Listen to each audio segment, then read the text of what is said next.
9 rolls at the back of the formation. This is Fred formation, short for feather arrow.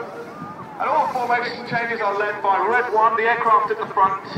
Squadron leader Ben Murphy, the pilot this year. He's in his 5th successive year with the Red Arrows, the only man to have spent that much consecutive time on the team since Ray Hanna in the mid-60s.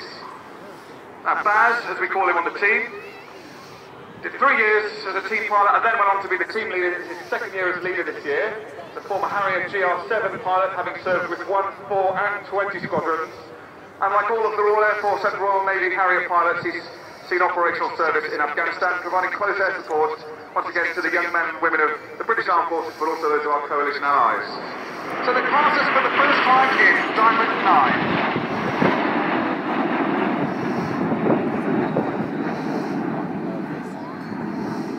Ben's not only a skillful and experienced pilot, he's also a keen runner and a half-decent instructor. Most worryingly, he thinks he's better than the boss, which I think is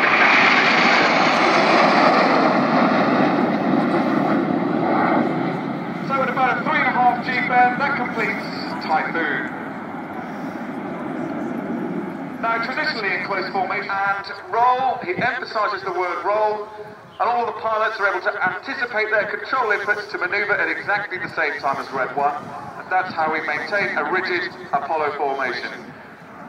We're very patriotic on the Red Arrows. This is the Apollo Twister, so it's a 3G bend here with some red, white and blue.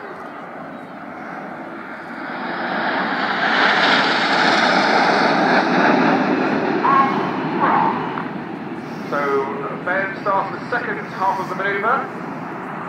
And at the back left of our Apollo formation is Red 5. She's the lowest aircraft as we look at them now. You notice I said she, because Red 5 this year is Flight Lieutenant Kirsty Stewart. She's the first ever female pilot in the Red Arrows, and she's in her 2nd year with the team this year. She was born in Lincolnshire at RAF Knoxon Hall Hospital, and grew up there with her parents. And we're hoping that this summer her stabilisers will eventually come off the bike. Okay, this is flanker formation, the engines are on now. Named after the Su-27 flanker, the formidable Russian fighter aircraft.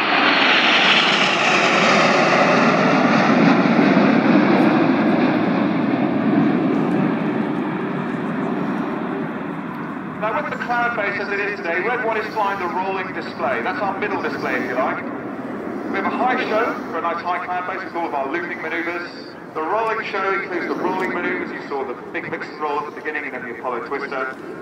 And it just allows us to be flexible in what should look good for the team. You can be the judge today, though, as they're setting up now for this manoeuvre, the whirlwind. So there is diamonds. They're about to widen out into loose diamonds for the manoeuvre, which I think we'll have a listen to on the radio. This is the whirlwind.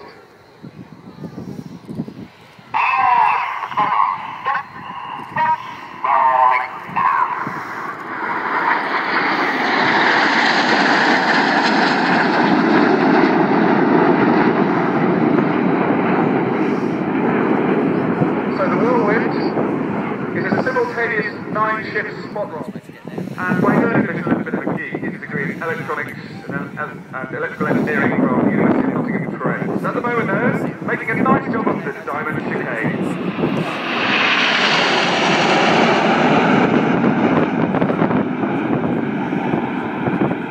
Now Sean has seen operational service with the Tornado GR4 out in Iraq over the last few years, and he also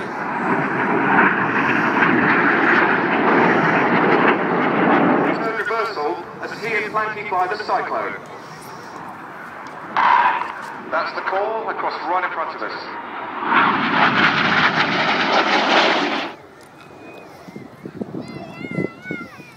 Force is a former Tornado F3 pilot, one of the aircraft that used to provide the UK and the Falkland Islands operational air defence. And he's also been a flying instructor and the solo display pilot for the Hawk. He displayed that last in 2008. Okay, here's Enid, once again, with the very patriotic British red, white, blue.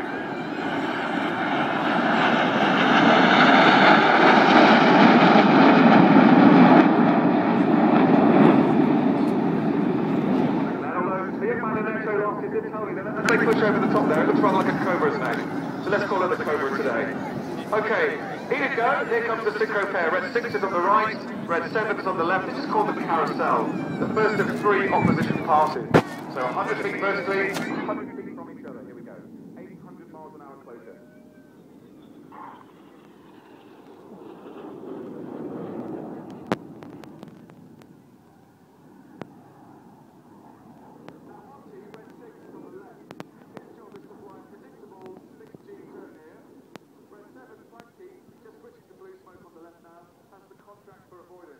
So he's not only flying close to the ground, but he's working particularly hard to ensure the correct separation between the two aircraft. Here's the third and final part of the carousel.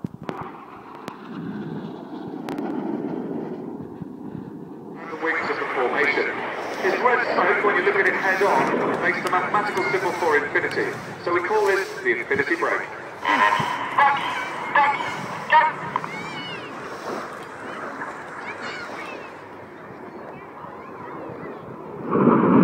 Maneuver, one of my favourites, and red 6 and 7 flying inverted close formation. 8 and 9 smoke barrel rolls around their 6 and 7 trail.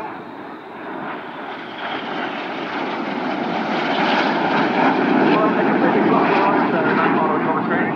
It's a great manoeuvre, isn't it? We call it a corkscrew, and I think you can see why without me rammeting away on the microphone. This manoeuvre is called the slalom. I call it the slalom because British are, I think, the best in the world at skiing.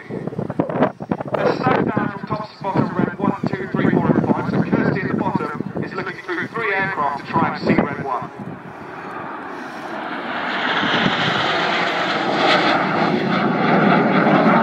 The even-numbered aircraft fly on the right-hand side of the leader and the odds fly on the left. And as you see them now, they're the other way round. We've got 3 and 5 on the right, 2 and 4 on the left. And we need to swap them back to where they should be. So this is a clever part of this manoeuvre. Okay, and this is the real reason it's called the slalom. It's nothing to do with the skiing prowess of the British. And as they cross through line astern there, you can believe that it takes complete trust between those 5 pilots. And it's about a 4G bend as Enid finish off with the slalom. We've got a total of 7 minutes of smoke. 5 of white, 1 each of red and blue. So in a 24-minute display, you can imagine we have to think quite carefully about when we can have the colours on and off. Okay, eyes out to the 7, 6 and 7 spot roll. This is the amazing Jimmo break.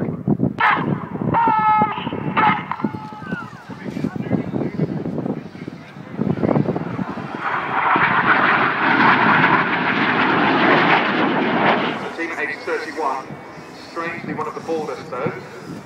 He and Monty are joining up now as they fly double rolls.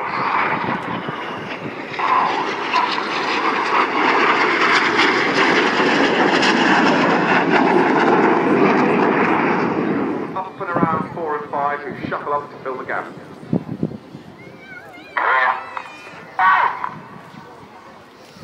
Four and 5 go next.